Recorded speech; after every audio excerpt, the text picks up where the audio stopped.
Hi hello வணக்கம் welcome to coffee கடை. தளபதி விஜய் அவர்கள் கட்சி ஆரம்பிச்சிட்டாரு. இனிமே படத்தில் நடிக்க மாட்டார் அப்படிங்கிற ஒரு விஷயத்த தன்னோட அறிக்கையில் சொல்லியிருந்தாரு. இதை தொடர்ந்து பார்த்தீங்கன்னா அது எந்த படத்தோட நடிக்கிறத நிப்பாட்ட போகிறாரு அப்படிங்கிற ஒரு கேள்வியுமே இருந்தது. தளபதி 69 அவரோட ஃபிலிம் கரியரை முடிச்சுட்டு ஃபுல்லாக பாலிடிக்ஸில் இறங்க போகிறான்னு சொல்லியிருந்தாங்க. இந்த நிலைமையில் பார்த்தீங்கன்னா தளபதி 69 யார் டைரக்ட் பண்ண போகிறா அப்படிங்கிற ஒரு தகவல் ஒன்று வெளியாக இருக்குது. அதை தான் இந்த வீடியோவில் பார்க்க போகிறோம். வீடியோக்குள்ளே போகிறதுக்கு முன்னாடி இதுவரை நம்ம சேனலை நீங்கள் சப்ஸ்கிரைப் பண்ணலான்னா சப்ஸ்கிரைப் பண்ணிடுங்க. பக்கத்தில் உள்ள பெல் ஐக்கானையும் கிளிக் பண்ணிக்கோங்க.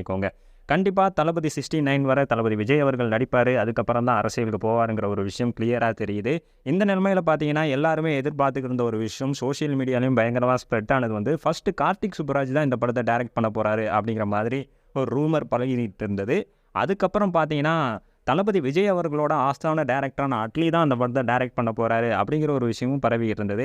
இந்த நிலமையில் பார்த்தீங்கன்னா தளபதி 69 நம்ம அஜித் சாரோட ஆஸ்தான டைரக்டரான வினோத் அவர்கள் தான் டைரக்ட் பண்ண போகிறாரு. இது ஃபுல்லாக ஒரு பொலிட்டிக்கல் மூவியாக இருக்கும்.